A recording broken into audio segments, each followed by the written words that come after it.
วันนี้เป็นครั้งที่26ตรงกับวันที่5ธันวาคม2568ข้าพเจ้านายฤทธิพลสมฤทธิ์ขอเป็นวาจาสาธยายพุทธมนต์ถวายเป็นพุทธบูชาธรรมบูชาสังฆบูชาและอาจาริยบูชาแด่องค์พระคำปฏิเทระเจ้าองค์หลวงปู่สำเร็จรุ่นหลวงปู่บุญเดชหลวงปู่ศิลาตลอดทั้งครูบาอาจารย์ผู้เป็นเจ้าของวิชาจินดามณีขอเทพเทวดาเจ้าทั้งหลายโปรดจงมาอนุโมทนาในการสวดสาธยายของข้าพเจ้านี้ขออนุภาพคุณพระรัตนตรัยครูบาอาจารย์และเทวดาทั้งหลายโปรดจงบันดาลให้จิตของข้าพเจ้าเป็นสมาธิอันควรแก่การสวดสาธยายมนต์ต่อไป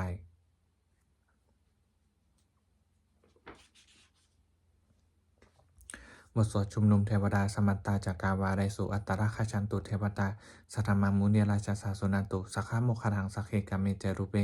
คีริสิขาลาตาเดจันตาลิเขวิมานิทิเประเถจักขเมตรุวนาคาหาเนเคหาวัตถุมหิเคเตภูมาจายันตุเทวาชาลาถะ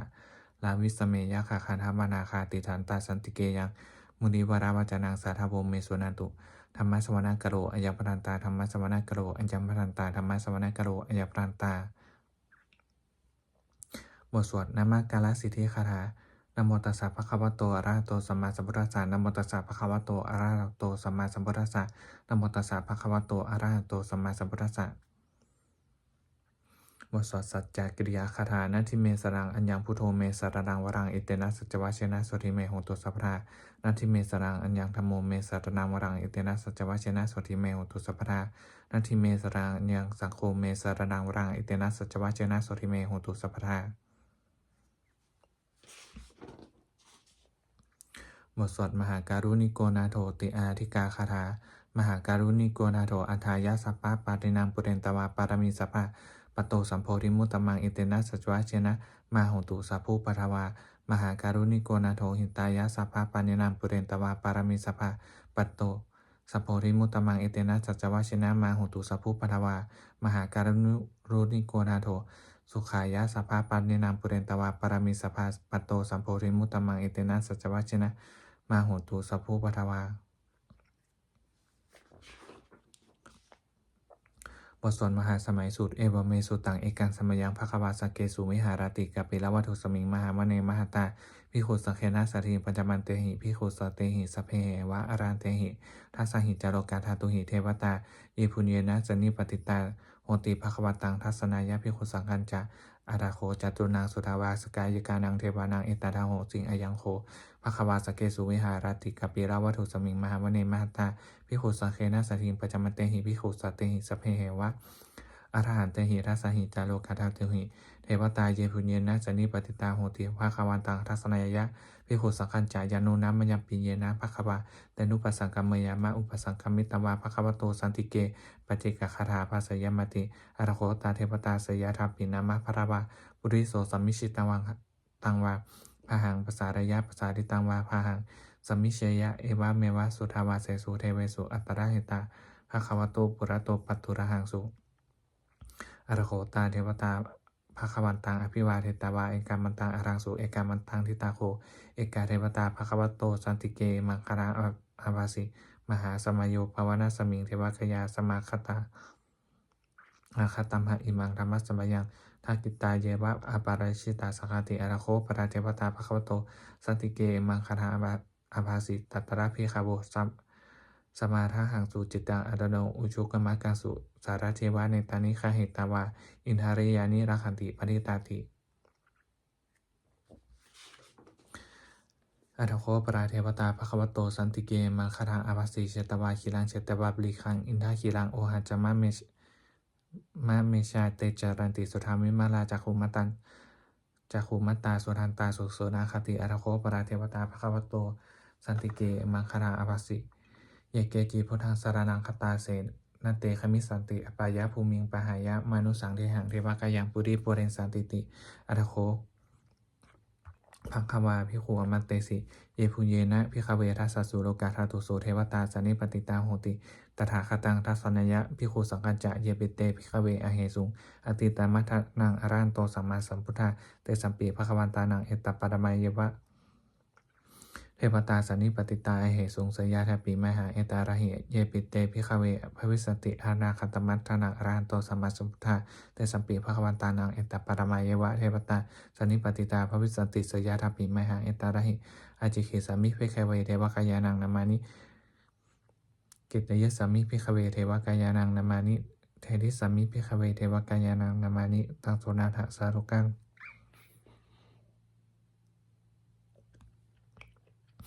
มนสิกโรธาภาสิสมิติอามาวันเตติโขพิโขภควโตปัจจโสสุงภควาเอตทัพโวจะ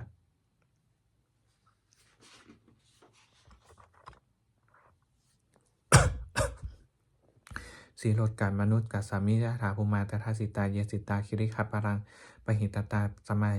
หิตาปุรุสิหาวาสันนินาโลมหังสาพิทัสสัมพุโนโอทันตามานัสสาจุธาวิปัจจปัสสนามนาวิราพิญโยปัจจสเตยะตวาวะเนกปิลาวะทเวตโตมัตตยิสสทาสวะเกสัสเรตเตเทวกายาพิกันตาเตวิชานาถาพิขโวเยโมหังเตจะอัตตปมังกรุงสุตวาพุทธศาสนาเตสัมปตุระหูยานังอมนุสานาทัสนังอเปเกทานตมัทธาขุงสหัสสังอัฏฐสตริงสตังเอเกสหัสสนังอมนุสามาทักสุงอเปเกนันตมัทธาขุงทิสาสภาภูราหุงตจัสพังพิญญายาวะวะขิตาวานาจักขุมาตโตมันตยิสสาธาสาวเกสัสเรระเตเทวกายาพิกันตาเตวิชานาถาภิกขโวเยโมหังกิจยิสามิคิราหิอนุปปโสสตาสหัสสาวายะขาภูมากปิราวะทวายติมโตชุติมโตวนามโตยัสสสิโนมุธรรมนาภิกมุภิโคนังสัมมิติวานังปชิมันชาสหัสสาเหมาวตายะขานานาตวันิโนยิมันโตชุติมันโตวนามโตยัสสสิโนมุธรรมนาภิกมุภิโคนังสัมมิติวานังสาตาคิราติสหัสสายะขานานาตวันิโนยิมันโตชุติมันโตวนามโตยัสสสิโนมุธรรมนาภิกมุภิโคนังสัมมิติวานังอิเจเตโสราสสหัสสายะขานานาตวันิโนอิทิมันโตชุติมันโตวันมันโตยัสสสิโนวัฒมนาภิกมุภิโคนังสัพติวานังเวสามิตาปัจจสตายะขานานาตวานิโนทิมันโตชุติมันโตวันมันโตยัสสสิโนมุธรรมนาภิกมุภิโคนังสัมมิติวานังกุมพิโรราชขัยโกเวปุลสานิเวสนังพิญโยนังสตาสหัสสังยะขานังปยิรูปัสสติกุมพิโรราชขัยโกสุปคัสสมิติวานังปุริมันจาทิสังราชาทัตตารัตโตปัสสสติคทาพนังอธิปติมหาราชายสัสสิโสปุปตาปิตัสสะภาโวอินทนามาภาพลาอิทิมันโตชุติมันโตนะมันโตยัสสสิโนโมทัมมนาภิกมุงพิโคนังสัมมิติวานังทักขินันจาทิสังราชาวิโรราโหตปัสสสติกุมพันธานังอธิปติมหาราชายสัสสิโสปุปตาปิตัสสะภาโวอินทนามามหาพลาอิทิมันโตชุติมันโตนะมันโตยัสสสิโนโมทัมมนาภิกมุงพิโคนังสัมมิติวานังปชิมันจาทิสังราชาวิรูปโคปัสสสตินาคานังอธิปติมหาราชายสัสสิโสปุปตาปิตัสสะภาโวอินทนามามหาพลาอิทิมันโตชุติมันโตนะมันโตยัสสสิโนโมทัมมนาภิกมุงพิโคนังสัมมิติวานังอุตตรัญจาทิสังราชากุเวโรตปัสสสติยะขานังอธิปติมหาราชายสัสสิโสปุปตาปิตัสสะภาโวอินทนามามหาพลาอิทิมันโตชุติมันโตวนัมโตยัสสสิโนโมทัมมนาภิกมุงพิโคนังสัพติวานังปุริมาทิสังทัตตานัตโตทักขิเนนะวิโรราหโกปชิเมนะวิโรปโคกุเวโรอุตตรังทิสังจัตตโรเตมหาราชา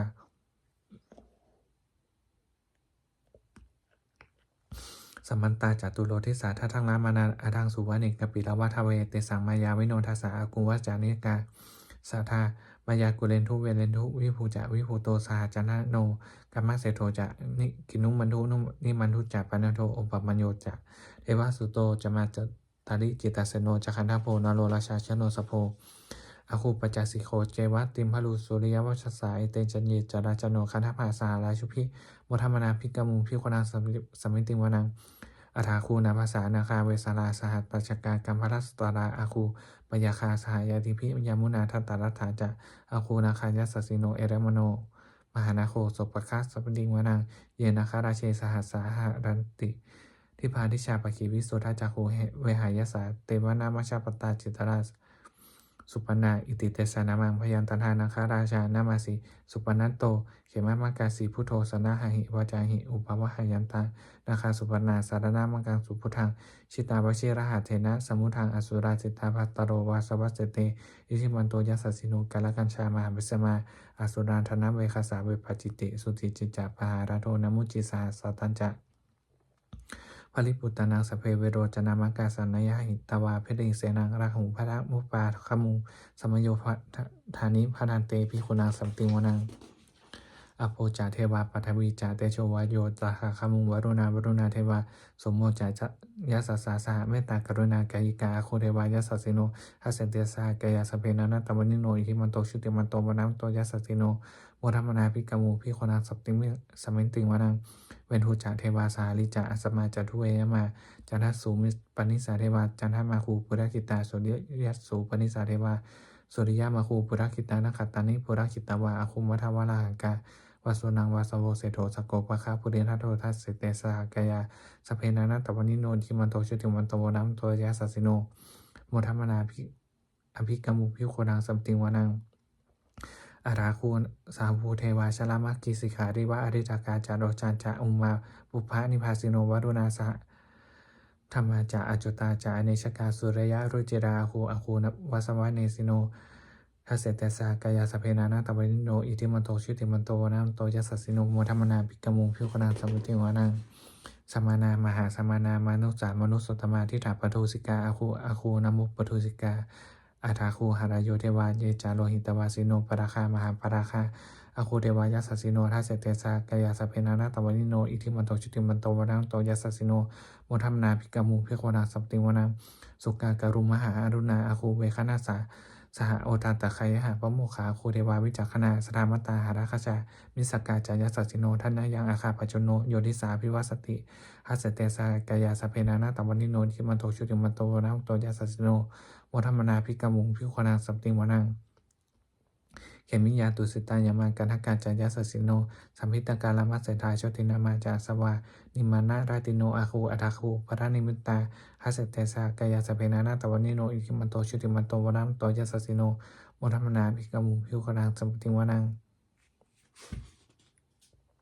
สัทเทเตเทวานิกายาสเพนานาตวนิโนนามันวะเยนะอาคาจุงเยจันเยสัทิสาสหปาวุธาชาติมัคขีรังโอคาตินามนาคสาวังทักเขมวคาตารังนาคังจันทังวะอสิตาจิตังสุปรมาปรมโตจะปุตตาทิมันโตสาสนังกุมารโรติโสจะโสปะคาสุติวนัง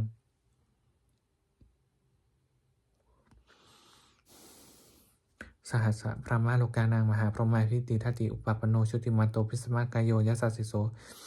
ทัศเสถาอิสระอาคูปเจกวะสวัติโนเตสัญจามัชโตอาคาหาริเตปริวาลิโตเตจัสสัมเพพิกันเตสิเทเรเวสพรมเกวนาเสนาภิกามิภาษากนาหาสามัทิยังเอราคณาตะพันธะราเคนะพัทวัตโวสมันตามปริวาเดธามโวมุจิทะโกจิดังอิติสถามหาเสโนกนาหาเสนาเปสีวานินันตนามาหาจาสรังกัตนาวะเพลวังยถาปพุสโกเมโคธนายันโตสวิชโกตัสทาโสปจุทาวัตติสังกุโถอัสยังวะเสตัญจสภามพิญญายาวะวะขีตาวานะจักขุมาตโตมันตยิสตาสาวเกสสานิรเตวราเสนาพิกันตาเตมิชานาราพิขโวเตจัตตาอัปปมะการุงสุตตวาพุทธศาสนังวิตาลเคหิปกามุงเนสังโลมปิชิยุงสเพวิชิตาสังคามายะคามาพยาติตายสัสสิโนโมทันติสหปุเตหิสาวกาเตชเนสุตาติบทสวดจุลชัยยปกรณ์นะโมเมพุทธเตชะสารัตนัตยะธรรมิกาเตชะประสิทธิประสิทเทวานารายะประเมสุราสิทธิพรหมาจาอินทาจะจตุโลกาคัมภีรักกาสมุทาภูตุงคังคาจะสัทธมะชัยยะประสิทธิภวันตุเตชยะชยะธรณีอุดาทีนาทีชยะข้าคนละตนละนิสัยเนรายสายเสนนะเมรุราชัดพุนนราชีชยะคัมภีระโสมพีนาเคนทะนาคีปิศาจจะภูตะกาลีชยะทุนนิมิตตาโรคีชยะสิงคีสุทาธานะมุขชาชยะวารุณนะมุขสาตาชยะจำปาทินาคะกุละคันทุกชยะคัจฉคนนาตุรงสุการะผู้ชงสิหะพยัคฆทีปาชยะวารุณนะมุขยาตาชิตาเสนารีปุณณสุทธินรดีชยะสุขาชีวีชยะธรณีตะเลสทาสุชยาชยะธรณีสัทินสทาชยะ มังกราชรัญญาภวะเคชยะวารุณยะเขชยะราคาเสสุระภุชะเตชา ชยชยพรหมเมนทคณาชยชยราชาธิราชสัจชัยชยชยปัทวิงสพังชยชยอารันตาปัจเจกะพุทธสาวังชยชยมเหสุโรหโรหดินเทวาชยชยพรหมาสุรโขชยชยนาโควิรุราหโกวิรุปโคจันทิมารวิอินโทจาเวนะเตโยจะกุเวโรวรุโนปิจะอัคคิวายโยจะปัชชุนโหกุมารโรทัตตรัตโกอัฏฐารัสสะมหาเทวาสิทธิตาปัสสะอาทโยอิสิโนสาวกาสัพพาชัยยะอารามโมภวันตุเตชัยยะธรรมโมจะสังโฆจะทะสัปปาโลจะชัยยะกังเอเตนะชัยยะเตเชนะชัยยะโสถีภวันตุเตเอเตนะพุทธเตเชนะโหตุเตชัยยะมังคลังชโยปิพุทธสัสสดีมะโตอายังวารสาจัปปปิมะโตปราชโยอุโคสยามโพธิมันเตปโมทิตาชยะตถาพรหมคณามเหสิโนชโยปิพุทธสัสสดีมะโตอายังวารสาจัปปปิมะโตปราชโยอุโคสยามโพธิมันเตปโมทิตาชยะตถาอินทคณามเหสิโนชโยปิพุทธสัสสดีมะโตอายังวารสาจัปปปิมะโตปราชโยอุโคสยามโพธิมันเตปโมทิตาชยะตถาเทวคณามเหสิโนชโยปิพุทธศาสสิริมโตอยังวรสะจัปปปิมโตปราชโยอุโคสยามโพธิมันเตปโมทิตาชยตถาสุปันนะคณามเหสิโนชโยปิพุทธศาสสิริมโตอยังวรสะจัปปปิมโตปราชโยอุโคสยามโพธิมันเตปโมทิตาชยตถานะคะคณามเหสิโนชโยปิพุทธศาสสิริมโตอายังวรสาจัปปปิมโตปราชโยอุโคสยามโพธิมันเตปโมทิตาชยตถาสัทธรรมคณามเหสิโนชยันโตโพธิยามูเลสกายานังนันทิวัตโน เอวังตวังวิชโยโหหิชยสุชยมังคะเลอปาราชิตาปลังเกสิเสปทาวิโปคาเรอภิเศกเกสภาพุทธานังอคัปปัตโตปโมทติสุนัขขัตตังสุมังคลังสุปภาตังสุหุปทิตังสุขาโนสมุหุปโตจาสุยิทังพระมัจจาริสุปทักขินังกายกรรมังวาจากรรมังปทักขินังมโนกรรมังปณิทิเตปทักขินานิกตวานะละพันตเถปทักขิเนเตอัฏฐลัทธาสุขิตาวิรุราหาพุทธศาสเนอาโรคาสุขิตา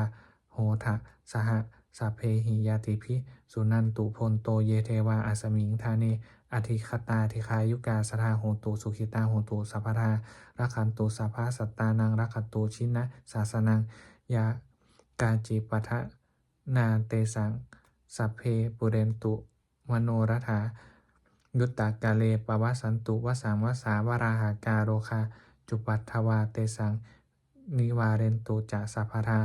กายาสุขังจิตตาสุขังอารันตุยะถาระหังบทสวดธรรมนิยามะสุตตังเอวเมสุตตังเอกังสมยังภควาสวัตถิยังวิหารติเชตาวเนอนากัปปินทิกัสสะอาราเมตักตระโคภิกขวาภิกขุอมันเตสีภิกขโวติพระทันเตติเตภิกขุภควโตปัจจโสสุงภควาเอตันทโวจะ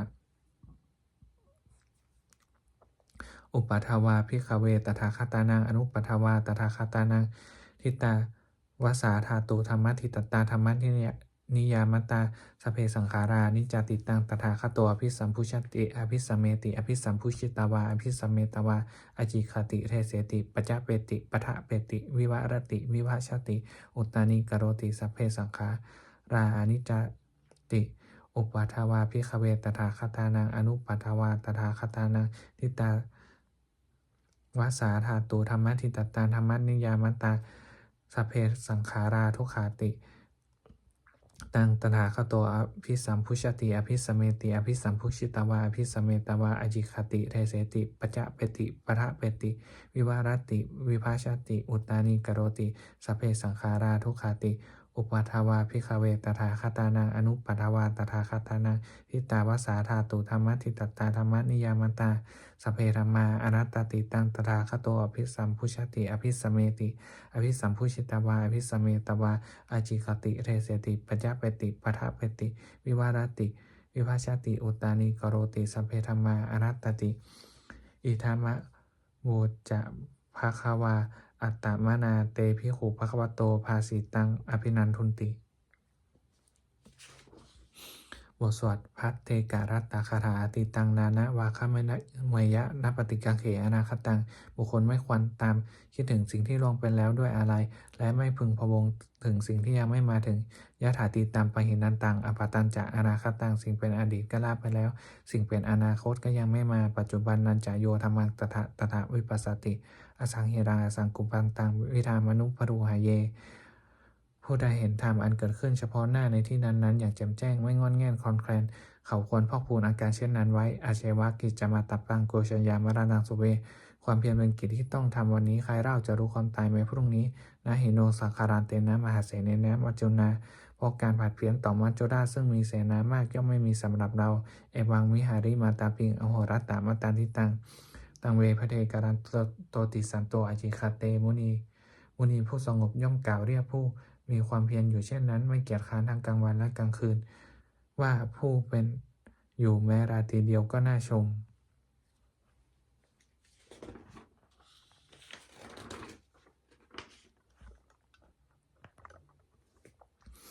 บทสวดธรรมะสังเวคะปัจจะเวกคณะสัพเพสังขาราอนิจจาสังขารคือร่างกายจิตใจและรูปธรรมนามธรรมทั้งหมดทั้งสิ้นมันไม่เที่ยงเกิดขึ้นแล้วดับไปมีแล้วหายไปสัพเพสังขาราทุกขาสังขารคือร่างกายจิตใจและรูปธรรมนามธรรมทั้งหมดทั้งสิ้นมันเป็นทุกข์ทนยากพอเกิดขึ้นแล้วแก่เจ็บตายไปสัพเพธัมมาอนัตตา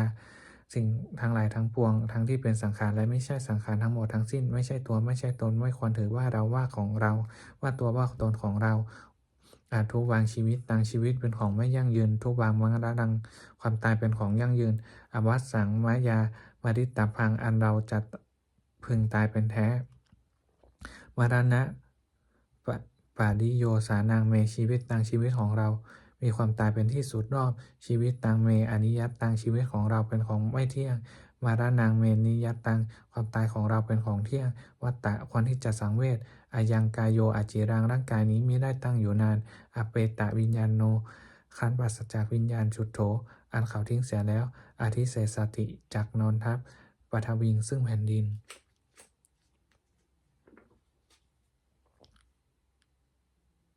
กลิงคารังอีวังประดุดดังว่าท่อนไม้และท่อนฟืนนิรัตถังหาประโยชน์ไม่ได้อนิจจาวัตสังขาราสังขารทั้งหลายไม่เที่ยงหนออุปทายะธรรมิโน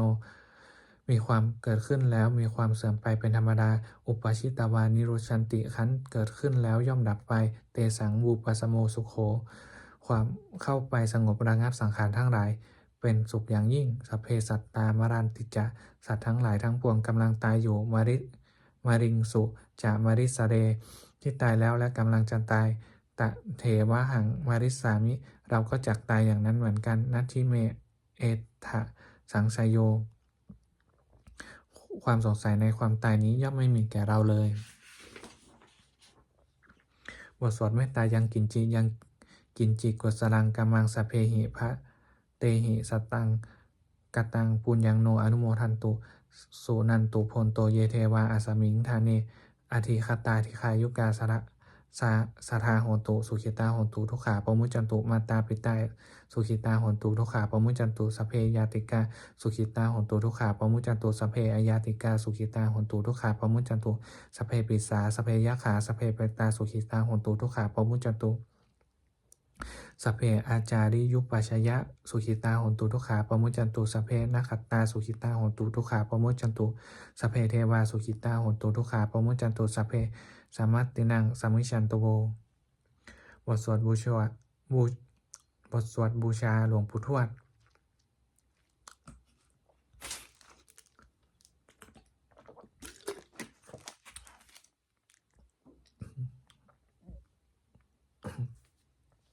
บทสวดบูชาหลวงปู่ทวดนะโมโพธิสัตโตอคันติมายะอิติภควานะโมโพธิสัตโตอคันติมายะอิติภควานะโมโพธิสัตโตอคันติมายะอิติภควาปฏิทานคาถายาเทวตาสันติวิหาราวาสินีทุเปคะเรโพธิคะเรโตตหิงตธรรมะทานเนนะภาวันตุปุชิตาสถิงกโรนันเตทาวิหารามันทะเลเทราจมัชชานาวกาจาพิขโวสารามิกาธนาปฏิอุปสกาคามาจาเทสานิคามาจาอิสราสัปปานาภูตาสุขิตาภวันตุเตชลาผู้ชายเยปิจะอัฏฐสัพพาวาสังเสทชาตา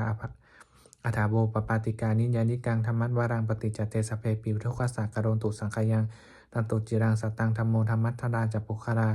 สังโฆโหตุสมะโควะอดายะจะหิตายะจะอมเหระคตุสัทธมโมสพเพปิธรรมัจจาริโนวุทิงสัพปปุเนยามะธรรมเมอริยปเวทิเตปัสสันนาโหตุสัพเพปิปานิโนพุทธศาสเนธรรมาทารังปเวชันโตกาเลเทโว